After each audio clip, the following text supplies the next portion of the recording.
ദില്ലിയിലെ വിമാനത്താവളത്തിൽ നിന്ന് അതീവ സുരക്ഷാ വീഴ്ച അല്ലേ? ഒരു ബ്രിട്ടീഷുകാരൻ വെറും ബ്രിട്ടീഷുകാരനല്ല, ബ്രിട്ടൻ അയാളെ പിടികിട്ടാപ്പുള്ളിയായിട്ട് പ്രഖ്യാപിച്ചു. തായ്ലൻഡിലായിരുന്നു അയാളെ അവിടെ നിന്ന് ഡീപ്പോർട്ട് ചെയ്ത് അയാളെ പിടികൂടി ലണ്ടനിലേക്ക് അയക്കണമെന്ന് ബ്രിട്ടീഷ് സർക്കാർ ആവശ്യപ്പെട്ടു. അങ്ങനെ അയാളെ ഒരു വിമാനത്തിൽ കയറ്റി തായ്ലൻഡിലെ ബാങ്കോക്ക് വിമാനത്താവളത്തിൽ നിന്ന് അയാളെ പിടികൂടി വിമാനത്തിൽ കയറ്റി വിട്ടു. അപ്പോൾ ആ വിമാനത്തിന് ഡൽഹിയിൽ ഹാൾട്ട് ഉണ്ടായിരുന്നു. ഡൽഹി ഇന്ദിരാഗാന്ധി ഇൻ്റർനാഷണൽ എയർപോർട്ടിൽ വിമാനം ഇറങ്ങി തിരിച്ച് പിന്നീട് അവിടുന്ന് ഡൽഹിയിൽ നിന്ന് അയാൾ ലണ്ടനിലേക്ക് പോകേണ്ടിയിരുന്നത് എയർ ഇന്ത്യയുടെ വിമാനത്തിലാണ്. അപ്പോൾ അവിടുത്തെ ഈ എയർ ഇന്ത്യയുടെ ഗ്രൗണ്ട് സ്റ്റാഫ്, എസ്കോർട്ട് സ്റ്റാഫെല്ലാം ഇയാളെ കൊണ്ടുവന്നിട്ട് ഇൻ്റർനാഷണൽ പാസഞ്ചർ ട്രാൻസ്ഫർ ഏരിയ എന്ന് പറഞ്ഞ ഏരിയ ഉണ്ട്, അവിടെ കൊണ്ടിരുത്തി. അപ്പോൾ ഉച്ചയ്ക്ക് ആണ് ഇയാളുടെ ഫ്ലൈറ്റ് വന്നത്. അത് കഴിഞ്ഞിട്ട് 2.5 മണിക്കൂർ അവിടെ ഇരിക്കണം. അത് കഴിയുമ്പോഴാണ് അടുത്ത കണക്ഷൻ ഫ്ലൈറ്റ് ഉള്ളത്.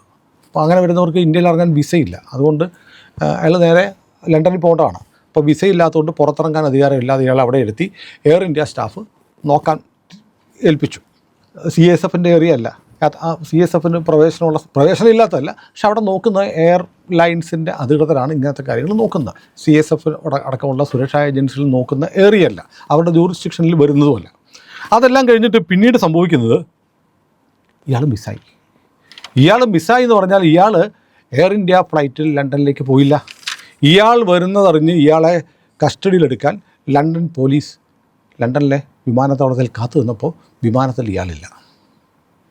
ഉടനെ എയർപോർട്ടിൽ പരിശോധനകൾ നടത്തുമ്പോഴത്തേക്ക് ഇയാൾ അവിടെ ഉണ്ടായിരുന്നു. അവിടുന്ന് അയാൾ പുറത്ത് വന്നിട്ട് പിറ്റേ ദിവസം ഈ സംഭവം നടക്കുന്ന ഒക്ടോബർ 28-ാം തീയതിയാണ്. ഇന്നിപ്പോൾ അത് അതീവ രഹസ്യമായി വെച്ചിരിക്കുകയായിരുന്നു. ഒക്ടോബർ 29-ാം തീയതി രാവിലെ 7:30 മണിയായപ്പോൾ, 7:30 മണിയൊക്കെ ആകുമ്പോൾ എയർപോർട്ടൊക്കെ സജീവമായി വരുന്നേ ഉള്ളൂ. രാത്രി ആളുകളുടെ ഉറക്കത്തിൻ്റെ ആലസ്യം എല്ലാം കഴിഞ്ഞ് വിമാനത്താവളം സജീവമായി വരുന്ന സമയം, തീരെ ആളില്ലാത്ത സമയമൊന്നുമില്ല ഡൽഹി എയർപോർട്ടിൽ. അപ്പോൾ ഇയാൾ അവിടെ ഫ്ലാപ്പ് ബാരിക്കേഡുകൾ വെച്ചിട്ട്, അതായത് ഈ നാട വലിച്ചിട്ട് വെക്കുന്ന ബാരിക്കേഡുകളുണ്ട്, ഇയാൾ പതുക്കെ അത് മറികടന്നിട്ട് അത് കവച്ച് വെച്ചിട്ട് നേരെ പാസഞ്ചേഴ്സ് ഇറങ്ങുന്ന സ്ഥലത്തൂടെ ഇറങ്ങി ഇയാൾ പുറത്തേക്ക് പോയി ദില്ലി നഗരത്തിൻ്റെ ഭാഗത്തേക്ക് പോകുന്നതായി CCTV ക്യാമറകളിൽ കണ്ടു. അപ്പോൾ ഇയാളുടെ പേര് Jordan Joseph Peter Fitzpatrick. വലിയ പേരാണ്, Jordan Joseph Peter Fitzpatrick. 5 പേരുണ്ട്. എണ്ണിയല്ലേ അതിനൊക്കെ. അയാൾക്ക് 36 വയസ്സുണ്ട് എന്ന് പറയുന്നു. തായ്ലൻഡിൽ നിന്ന് UK ഡീപ്പോർട്ട് ചെയ്തതാണ്. അപ്പോൾ ഒരാളെ ഡീപ്പോർട്ട് ചെയ്യുന്നത് എന്തുകൊണ്ടായിരിക്കും? UK ഗുരുതരമായ കേസുകളുള്ള ഇയാളെ സംബന്ധിച്ചുള്ള വിവരങ്ങൾ ഇപ്പോഴും രഹസ്യമായി വെച്ചിരിക്കുകയാണ് ഡൽഹി പോലീസ്. പിന്നീട് ഇൻ്റലിജൻസ് ബ്യൂറോ ഒക്കെ വളരെ കാര്യമായി അന്വേഷിക്കുന്നു. എന്തിനാണ് ഇയാൾ ഡൽഹിയിൽ വന്നപ്പോൾ അവിടെ നിന്ന് മുങ്ങിയത് എന്തുകൊണ്ടാണ്? ഒരുപക്ഷെ UK ചെന്നാൽ ഇയാൾക്ക് വലിയ ശിക്ഷ കിട്ടും എന്ന് കരുതിയതുകൊണ്ടായിരിക്കാം. പിന്നെ അപ്പോൾ വിസയില്ലാതെ ഇന്ത്യയിൽ ഒരു സായിപ്പിന് ഒളിച്ച് ഇന്ത്യക്കാരനെ പോലെ നടക്കാൻ പറ്റില്ല. കുറേ കഴിയുമ്പോൾ പിടിക്കപ്പെടും. അതെ, പെട്ടെന്ന് ഐഡൻറ്റിഫൈ ചെയ്യുമല്ലോ. പിന്നെ പക്ഷേ അങ്ങനെ ഐഡൻറ്റിഫൈ ചെയ്തപ്പോൾ നമ്മുടെയൊക്കെ നാട്ടിൽ സായിപ്പന്മാർ നടക്കുന്നു. നമ്മൾ പിടിച്ച് നിങ്ങൾ വിസ ഉണ്ടോ എന്ന് ചോദിക്കുന്നില്ല. ചിലപ്പോൾ പിടിക്കപ്പെട്ടില്ല എന്നും വരാം. അപ്പോൾ അയാൾ വളരെ തന്ത്രപരമായി വിമാനത്താവളത്തിൽ നിന്ന് പുറത്തു കിടന്നു. പക്ഷേ അവിടെ ഏറ്റവും വലിയ വീഴ്ച എന്ന് പറയുന്നത് എയർ ഇന്ത്യ സ്റ്റാഫിനാണ്. ഗ്രൗണ്ട് സ്റ്റാഫും എസ്കോർട്ട് സ്റ്റാഫിനും വളരെ മുമ്പേ അറിയിപ്പുണ്ടായിരുന്നു ഇയാളെ ഡീപ്പോർട്ട് ചെയ്തിരിക്കുന്നതാണ്. ബാങ്കോക്കിൽ വിമാനത്താവളത്തിൽ വെച്ച് തായ്ലൻഡ് അധികൃതർ പിടികൂടി വിമാനത്തിലാക്കി ബ്രിട്ടൻ ആവശ്യപ്പെട്ട പ്രകാരം ലണ്ടനിലേക്ക് അയക്കുന്ന ആളാണ്. അയാൾക്കെതിരെ ഒരുപക്ഷെ കൊലപാതകമായിരിക്കാം, രാജ്യദ്രോഹമായിരിക്കാം, എന്ത് കേസാണ് ചാർജ് ചെയ്തിരിക്കുന്നത് ഇതുവരെ അറിയില്ല. അപ്പോൾ അതീവ സുരക്ഷാ വീഴ്ച സംഭവിച്ചിരിക്കുന്നു. നോക്കൂ, ഈ സംഭവം നടക്കുന്നത് ഇപ്പോൾ അയാൾ ഡൽഹിയിലുണ്ട്. കഴിഞ്ഞ 10-ാം തീയതിയാണ് ഡൽഹിയിൽ സ്ഫോടനം നടന്നത്. ഇതിൻ്റെ ഒരു അന്താരാഷ്ട്ര ബന്ധങ്ങളും എല്ലാം കൂടെ ആലോചിക്കുമ്പോൾ വല്ലാത്തൊരു ദുരൂഹതയുണ്ട്. മാത്രമല്ല, ഈ വിദേശത്തുള്ള അമേരിക്കയുടെ UK ചില ആളുകൾ ഇന്ത്യയിൽ ചില ഓപ്പറേഷന് വേണ്ടി ശ്രമിക്കുന്നു എന്നുള്ള വാർത്തകളൊക്കെ വന്നിരുന്നു. അതായത് ഷാങ്ഹായ് ഉച്ചകോടി SCO നടക്കുന്ന സമയത്ത് ഓഗസ്റ്റ് 31 ധാക്കയിലെ, ബംഗ്ലാദേശിൻ്റെ തലസ്ഥാനമായ ധാക്കയിലെ വെസ്റ്റിൻ ഹോട്ടലിലെ 808-ാം നമ്പർ മുറിയിൽ ഒരു ടെറൻസ് ആർവൽ ജാക്സൺ എന്ന് പറയുന്ന അമേരിക്കൻ കമാൻഡോയുടെ ഇൻസ്പെക്ടർ ജനറലാണ്. അയാൾ ദുരൂഹ സാഹചര്യത്തിൽ മരിച്ച നിലയിൽ കാണപ്പെട്ടു. അയാൾക്ക് പൊളോണിയം എന്ന് പറയുന്ന ഒരു വിഷം, ഈ പൊളോണിയത്തെക്കുറിച്ച് കേരളത്തിൽ മുമ്പ് വാർത്തയാവുന്നത് സുനന്ദ പുഷ്കർ മരിച്ചു കിടന്നപ്പോൾ സുനന്ദ പുഷ്കറുടെ ശരീരത്തിലേക്ക് പൊളോണിയം വിഷം കുത്തിവെച്ചു എന്നൊക്കെയുള്ള തിയറി ഉണ്ടായിരുന്നു. അത് റഷ്യക്കാർ പണ്ട് മുതലേ അവരുടെ ശത്രുക്കളെ കൊലപ്പെടുത്താൻ ഉപയോഗിക്കുന്ന മാരകമായ വിഷമാണ് പൊളോണിയം. ഈ പൊളോണിയം പലയിടം ഉപയോഗിച്ച് ലോകത്തിൻ്റെ പല ഭാഗത്ത് പലരും കൊല്ലപ്പെട്ടിട്ടുണ്ട്. അത്ര പെട്ടെന്ന് കണ്ടുപിടിക്കാൻ പറ്റില്ല. അപ്പോൾ പൊളോണിയം ഉപയോഗിച്ചിട്ടാണ് ഈ ടെറൻസ് ആർവൽ ജാക്സനെ കൊലപ്പെടുത്തിയതെന്നൊരു തിയറി ഉണ്ടായിരുന്നു. മാത്രമല്ല അയാൾ ബംഗ്ലാദേശിൽ വന്നത് ഇന്ത്യൻ പ്രധാനമന്ത്രി നരേന്ദ്രമോദിയെ ഉന്നമിട്ട് വന്നതാണെന്ന് പറയുന്നു. അതിനുശേഷം ഷാങ്ഹായ് ഉച്ചകോടി സമയത്ത് പുട്ടിൻ്റെ കാറിൽ മോദിയെ കയറ്റിയിരുത്തിയതും ഏതാണ്ട് 3/4 മണിക്കൂറോളം ഈ മിസൈൽ ആക്രമണം ഉണ്ടായാൽ പോലും തകർക്കാനാവാത്ത ഔറസ് എന്ന് പറയുന്ന കാറിൽ പുട്ടിൻ മോദിയെ കയറ്റിയിരുത്തി എന്നൊക്കെ പറഞ്ഞാൽ കുറേ വാർത്തകൾ വന്നിരുന്നു. അന്താരാഷ്ട്ര വാർത്തകളായിരുന്നു. കോൺസ്പിറസി തിയറിയൊക്കെ പറയുന്ന ഒരുപാട് വാർത്തകൾ. ഇപ്പോൾ ഈ ടെറൻസ് ആർവൽ ജാക്സനെ സംബന്ധിച്ച് നമ്മൾ ഗൂഗിളിൻ്റെ ടൂൾ ഉണ്ടല്ലോ, ജെമിനിയോട് ചോദിച്ചാലും ഇതിനകത്ത് ചില കോൺസ്പിറസി തിയറീസ് ഉണ്ട് എന്ന് ജെമിനി സമ്മതിക്കുന്നുണ്ട്. അപ്പം നരേന്ദ്രമോദിയെ ലാക്കാക്കിയാണ് ഈ അമേരിക്കൻ കമാൻഡോ ഇന്ത്യയിൽ വന്നതെന്ന് പറയുന്നത്. ഒരുപക്ഷെ ഇതുപോലത്തെ എന്തെങ്കിലും ദുരൂഹ മിഷനുള്ള ആളാണോ ഈ Jordan Joseph Peter Fitzpatrick? അയാൾ അവിടുന്ന് രക്ഷപ്പെട്ട് ഡൽഹിയിലേക്ക് ഇറങ്ങി. ഡൽഹിയിൽ നിന്ന് എവിടെ പോയെന്ന് അറിയത്തില്ല. ഡൽഹിയെ സംബന്ധിച്ച് ഇപ്പോൾ ഇയാളെ പിടികൂടാൻ വളരെ എളുപ്പമാണ്.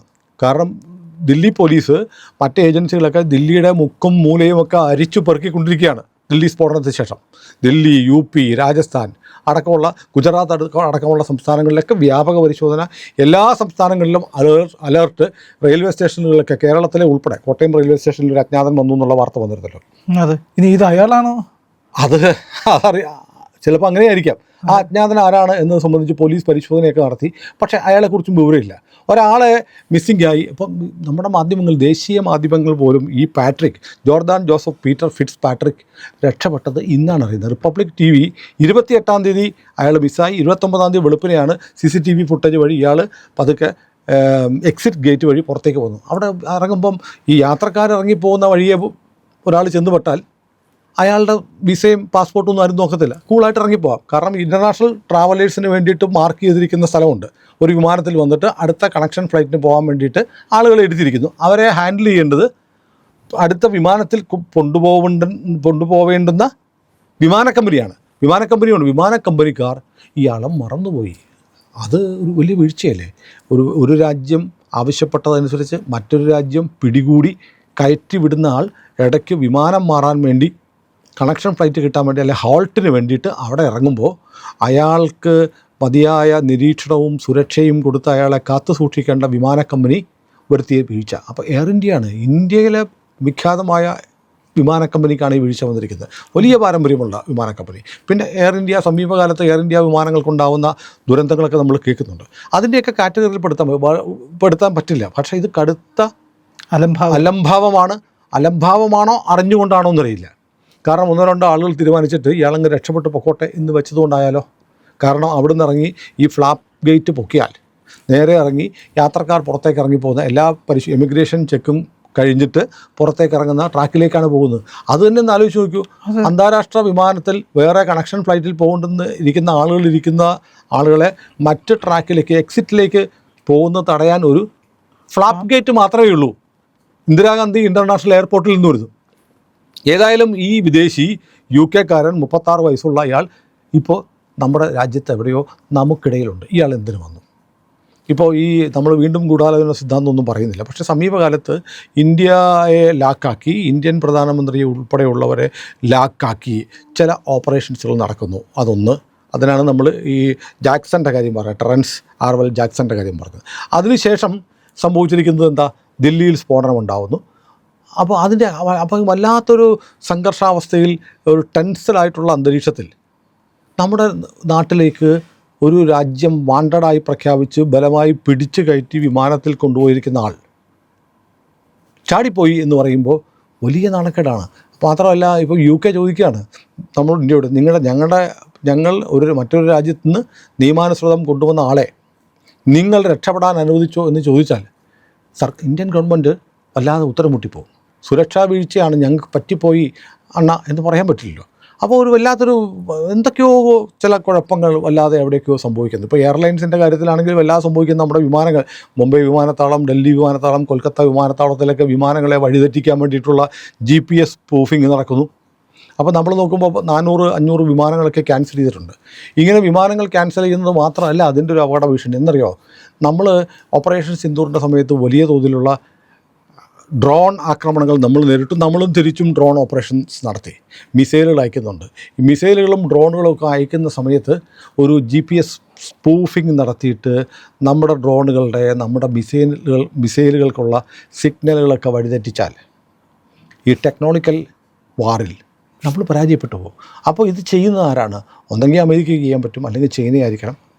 ഈ രണ്ട് രാജ്യങ്ങളിൽ ആരെങ്കിലുമാണ് ഇത് ചെയ്യുന്നത്. അപ്പോൾ ഏതായാലും നമ്മളോട് ആരോ യുദ്ധം പ്രഖ്യാപിച്ചിട്ടുണ്ട്. ഒരു നിഴൽ യുദ്ധം പോലെ നടക്കുന്നുണ്ട്. ഈ യുദ്ധം പ്രഖ്യാപിച്ചത് ആരാണെന്ന് നമ്മൾ കണ്ടെത്തിയിട്ടുമുണ്ടാവാം. അമേരിക്കയ്ക്ക് നേരെയാണ് വിരൽ ചൂണ്ടപ്പെടുന്നത്. പക്ഷേ ആ പാകിസ്ഥാൻ്റെ താല്പര്യങ്ങൾ സംരക്ഷിക്കാൻ വേണ്ടിയിട്ടായിരിക്കും. അപ്പം ഇന്ത്യക്ക് ഒപ്പം നിൽക്കാതെ പാകിസ്ഥാനെ സഹായിക്കാനുള്ള ചില ശ്രമങ്ങൾ അമേരിക്ക ഉൾപ്പെടെയുള്ള രാജ്യങ്ങൾ നടത്തുന്നു. നമ്മുടെ രാജ്യത്ത് വലിയ സുരക്ഷാ ഭീഷണി ഉണ്ടായിരിക്കുമ്പോഴാണ് നമ്മുടെ രാജ്യത്തെ തലസ്ഥാനത്തെ ഏറ്റവും പ്രധാനപ്പെട്ട ഇന്ദിരാഗാന്ധി അന്താരാഷ്ട്ര വിമാനത്താവളത്തിൽ നിന്ന് യുണൈറ്റഡ് കിങ്ഡം, ബ്രിട്ടീഷ് രാജ്യം പിടികിട്ടാപ്പുള്ളിയായി പ്രഖ്യാപിച്ച് കൊണ്ടുപോകുന്ന, അയാളെക്കുറിച്ച് ഡീറ്റെയിൽസ് അറിയാൻ വയ്യാത്തതുകൊണ്ട് അയാളൊരു ഭീകരൻ എന്ന് തന്നെ വിളിക്കാം, ആ ഭീകരനായ Patrick Jordan Joseph Peter Fitzpatrick എന്ന് പറയുന്ന ആൾ ഇന്ത്യ സർക്കാരിനെയും എയർ ഇന്ത്യയും വളരെ മുമ്പേ യുണൈറ്റഡ് കിങ്ഡവും തായ്ലൻഡും വളരെ മുമ്പേ അറിയിച്ചിട്ടും അയാൾ ഇന്ത്യയിലെ വിമാനത്താവളത്തിൽ നിന്ന് പുറത്തേക്ക് പോയിരിക്കുന്നു. ആൾക്കൂട്ടത്തിൽ ഒരാളായി നമുക്ക് ഇടയിൽ എവിടെയോ ഉണ്ട്. അപ്പോൾ നമ്മൾ കാണുന്ന ഒരു സായിപ്പുമാരിൽ ഒരാൾ ഒരുപക്ഷെ പാട്രിക് ആയിരിക്കാം. ആ പാട്രിക്കിൻ്റെ ഉള്ളിൽ എന്താണ് ലക്ഷ്യമെന്ന് നമുക്കറിയില്ല. വല്ലാത്തൊരു ജാഗ്രത, വല്ലാത്തൊരു മുൻകരുതലൊക്കെ വേണ്ടുന്ന സന്ദർഭമാണ്. നമ്മുടെ വിമാനത്താവളങ്ങളിൽ ഇങ്ങനെയൊക്കെ സംഭവിക്കുന്നുണ്ട് എന്ന് പറയുന്നത് വളരെ നിരാശാജനകമായ ഒരു സുരക്ഷാ ഭീഷണിയാണെന്ന് പറയാതെ തരമില്ല.